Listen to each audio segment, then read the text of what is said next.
Bonjour et bienvenue dans cette nouvelle vidéo. Je suis en train d'entendre ma voix. Si ma voix est un peu bizarre, c'est parce que j'ai été très malade la semaine dernière, donc voilà, c'est comme ça, je peux rien y faire. C'est une vidéo que j'avais pas du tout prévue, mais aujourd'hui j'ai décidé de faire des sablés à la citrouille, donc je me suis dit pourquoi pas vous amener avec moi.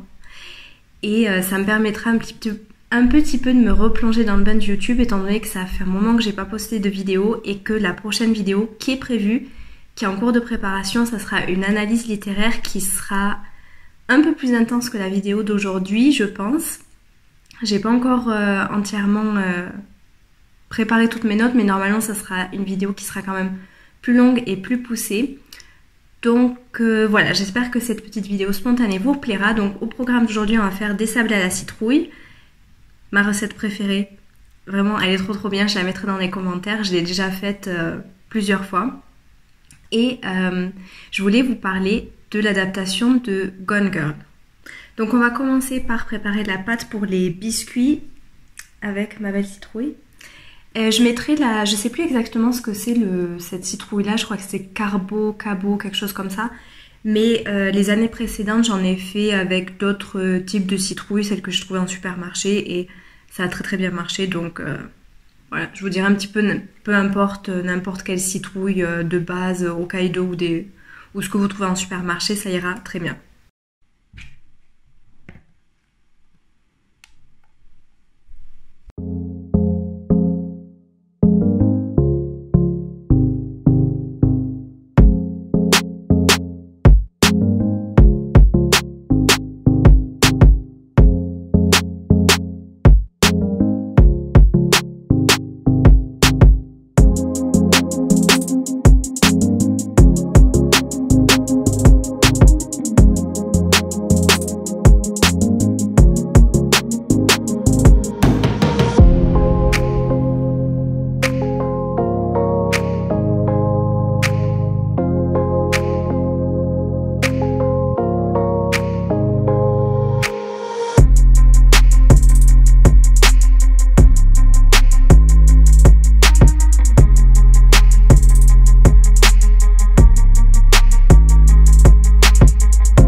J'ai fini ma pâte, elle est en train de reposer au frigo. Donc avant de parler de Gone Girl, je voulais juste vous montrer mon petit emporte-pièce. Est-ce que ça se voit bien? Parce qu'il faut que je mette derrière ma main comme ça. Mon petit emporte-pièce en forme de citrouille que j'ai cherché pendant très longtemps parce que j'en trouvais pas qui me plaisait vraiment. Donc je regarderai si je retrouve le lien. Je l'avais acheté sur Amazon et il était livré avec un emporte-pièce chauve-souris qui est très bien aussi. Donc voilà, si je retrouve, je mettrai le lien dans la barre d'infos. Alors, maintenant on va passer à Gone Girl. Donc à la base, Gone Girl, c'est un livre qui est sorti en 2012, qui a été écrit par l'autrice Gillian Flynn. Et c'est normalement un genre que je lis pas du tout, que je n'apprécie pas particulièrement. Donc tout ce qui est un peu roman policier, tout ça. Je sais pas si ça peut se classer en roman policier. Bon bref. Mais j'ai adoré.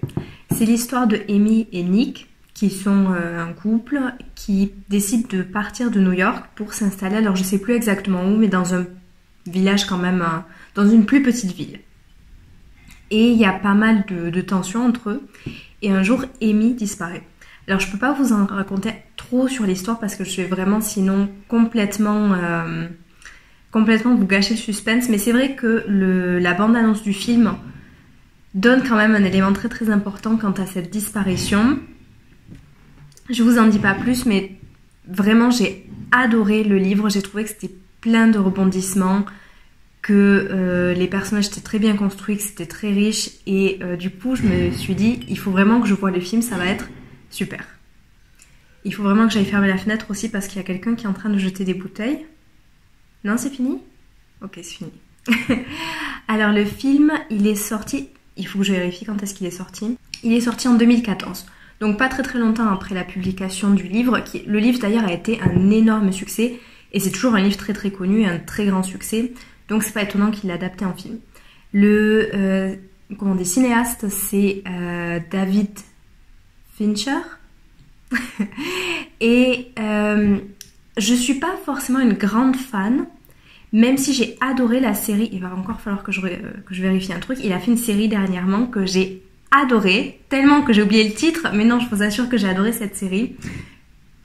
C'est bon, j'ai retrouvé. La série s'appelle Mindhunter, elle est disponible sur Netflix et vraiment je vous la conseille sur des serial killers. Et voilà, j'ai vraiment adoré.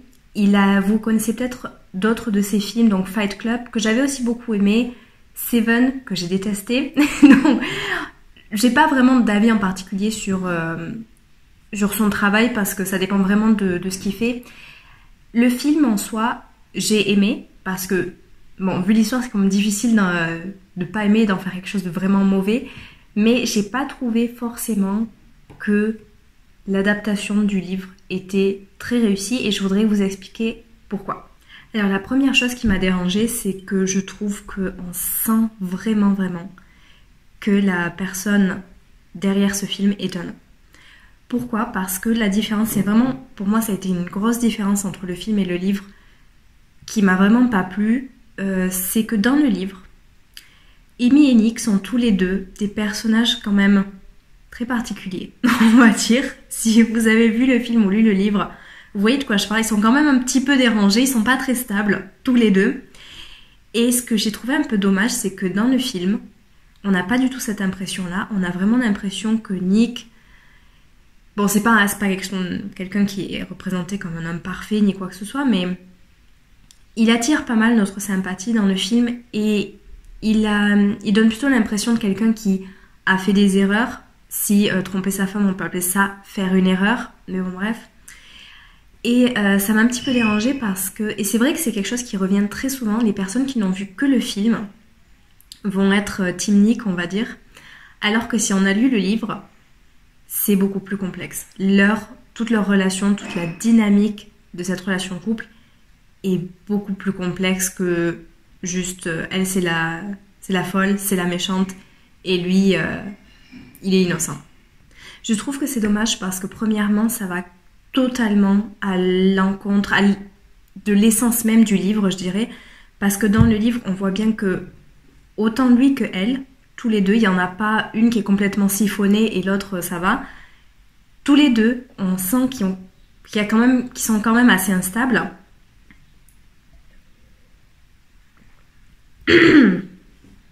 Et ce qui est vraiment au centre du livre, c'est le dynamique de leur relation complètement toxique, mais aussi le fait que l'autrice joue complètement avec le lecteur et qu'on est complètement dérouté et qu'on sait jamais ce qu'il faut penser en fait.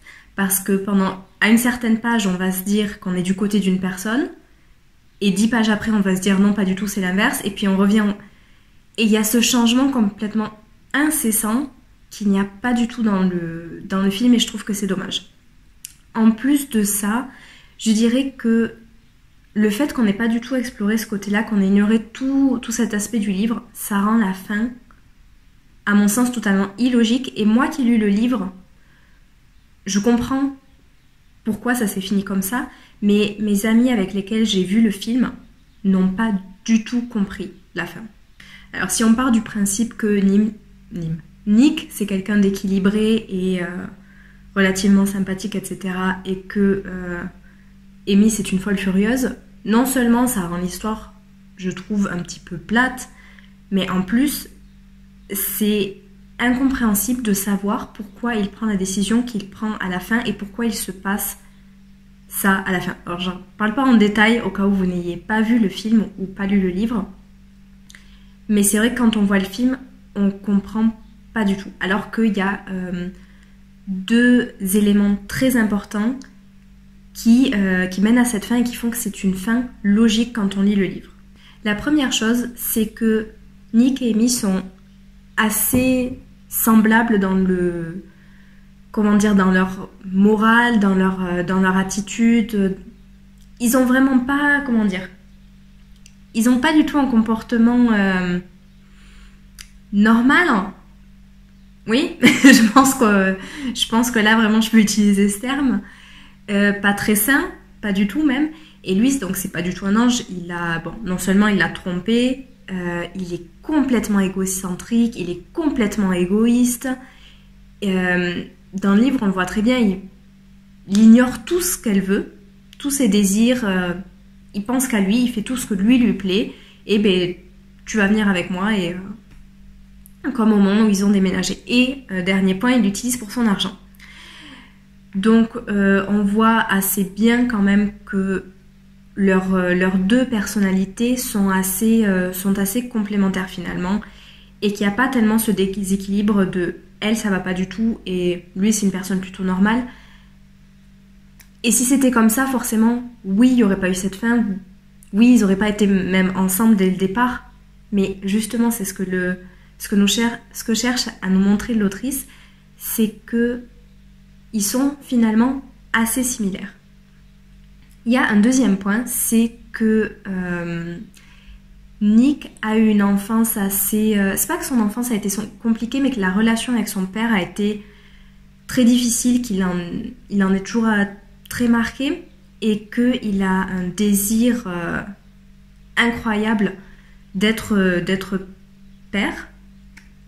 Donc c'est un élément qui est vraiment important. Et ce qui fait que quand elle lui annonce à la fin du film qu'elle est enceinte, désolé spoiler, c'est pas un petit élément pour lui. C'est vrai que si toute personne saine d'esprit, donc je reviens au point précédent, aurait pu peut-être arriver à une autre conclusion, et comme mes amis me disaient, peut-être que c'est pas une raison assez forte pour décider de ce qu'il a décidé à la fin. Mais je pense que dans son cas, oui, parce que il n'est pas décrit comme une personne qui est mentalement apte à prendre les mêmes décisions que le lecteur aurait pu prendre. Et finalement, quand on lit le livre, on se dit que c'est pas une si mauvaise fin que ça. Moi, l'impression que j'ai eue en lisant le livre, à la fin, je me suis dit, j'ai eu l'impression que tout revenait en ordre et que finalement, c'était une bonne fin qui me paraissait quand même assez logique dans leur cas, à eux, évidemment. Il y a un dernier point assez important qui m'a vraiment pas mal marqué. Alors, quand on adapte un livre en film, on fait des choix. Soit on peut se détacher vraiment du film, soit on essaye de rester assez fidèle. Je pense que là, ils ont essayé de vraiment rester assez fidèles au livre. Mais même quand on fait ça, quand on a un livre aussi riche que Gone Girl, parce que c'est vraiment... c'est pas très long, mais c'est quand même très très riche, non seulement au niveau des événements, mais de toutes les descriptions, des portraits des personnages qui sont très bien travaillés. On est obligé de faire des choix. Parce que sinon, le film est trop long. Donc là, il y a eu certains choix qui ont été faits. On peut soit modifier certaines choses, soit carrément supprimer. Mais là, j'ai trouvé que c'était un peu brouillon, certains choix qui ont été faits. Donc deux exemples qui m'ont vraiment particulièrement marqué. Et je dis ça d'ailleurs, le film je l'ai vu l'année dernière, donc si je me rappelle mal, si j'oublie quelque chose, n'hésitez pas à me reprendre dans les commentaires. Alors la première chose, c'était le père, il y a une scène où le père vient au poste de police, alors que non. Bon, je sais plus ce qui se passe, mais le père finit au poste de police et Nick doit aller le chercher, bon, peu importe. Mais dans cette scène, en fait, on montre que le père est devenu quand même sénile, il a plus toute sa tête. Et je trouve que dans le film, ça n'apporte rien du tout. Rien du tout, rien du tout. Il ne réapparaît plus dans l'histoire. Ça n'apporte rien au niveau de l'intrigue. Ça n'apporte rien au niveau de l'analyse. Donc cette scène ne sert à rien. Dans le livre, ça sert à quelque chose parce qu'il y a eu plusieurs éléments avec Amy qui a... Il me faut plus de thé. Donc, Amy qui a profité de la position du père, qui est dans une position un peu de faiblesse du fait de ses capacités qui sont un peu réduites. Donc c'était important dans le livre, il y a eu pas mal d'autres choses aussi qui ont été développées. Dans le film, ça ne sert absolument à rien. Moi, j'aurais carrément pas du tout gardé cette scène. Il y a une autre scène aussi qui est importante dans le livre, qui est, je trouve, mal exploitée dans le film. C'est la scène où, alors ils sont encore à New York, et les parents d'Amy, alors Amy a de l'argent parce que ses parents ont écrit des livres. Et alors là, c'est un peu... Je ne sais pas, je leur recommanderais une petite thérapie, moi, à toute la famille, mais les parents ont fait une série de livres pour enfants autour d'Amy, mais du coup, Amy personnage. Et ils reprennent des éléments de sa vie à elle, donc de leur propre fille, et ils en font une version de comment ça aurait dû se passer, selon eux. Comment elle aurait pu mieux faire dans sa vie. Donc c'est déjà quand même un petit peu particulier.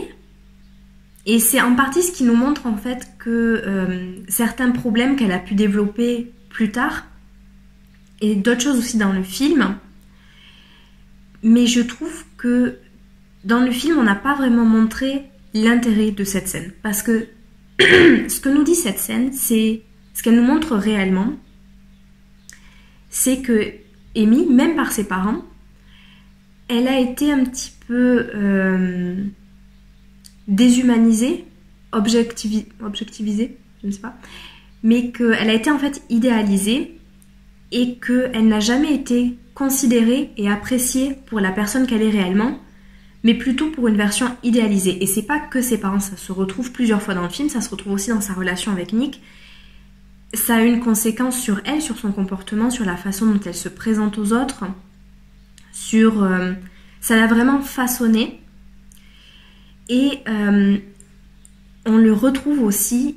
Alors, comment s'appelait... À un moment, hein, comme elle part retrouver son petit ami du lycée, qui, alors... Lui aussi, c'est vraiment toute une histoire. Ils se sont séparés parce qu'il était en partie complètement obsédé par elle, mais aussi parce qu'elle lui rappelait sa mère. Thérapie pour tout le monde.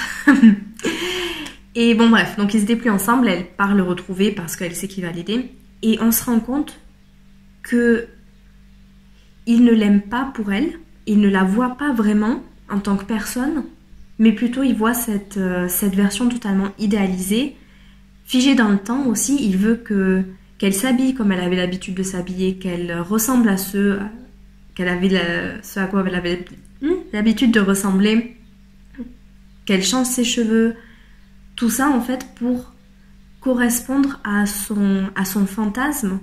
Et finalement donc il lui dit que, je sais plus s'il lui dit qu'il l'aime, mais je pense qu'il lui dit qu'il l'aime, qu'il l'a pour elle, etc. Mais c'est faux. Bon, ça a coupé, mais du coup j'étais en train de dire que c'est faux, il ne fait pas ça pour elle, il fait ça pour lui-même. Et je pense que c'est vraiment un élément important parce que c'est quelque chose qui se retrouve toujours, qui revient, qui est vraiment un élément récurrent de sa vie, de la façon dont les autres la voient, qui éventuellement peut l'aider dans ce cas-là. Vous savez si vous avez vu le film ou lu le livre, mais... Tout ça pour dire par rapport à cette scène en particulier, donc la scène des livres et tout ça, ça n'a pas du tout été exploité ce côté-là. Et je trouve que c'est dommage et je me dis en fait, quitte à ne... C'est dommage de ne pas l'exploiter parce que c'était vraiment un élément très important du film et du livre, un élément qui a vraiment constitué sa personnalité et qui a... Je pense qu'il nous aide vraiment à comprendre son comportement. Ça ne veut pas dire qu'on l'excuse, mais on arrive mieux à comprendre parfois certaines logiques qu'elle a et on arrive mieux à comprendre comment elle arrive à être aussi manipulatrice. Donc je trouve que c'est un peu dommage, j'aurais préféré que ça soit vraiment exploité, mais si c'était son choix de ne pas l'exploiter, cet aspect-là, alors j'aurais pas du tout évoqué cette scène, parce que exploiter de la façon dont ça l'a été dans le film, j'ai trouvé que ça apportait pas grand-chose, malheureusement.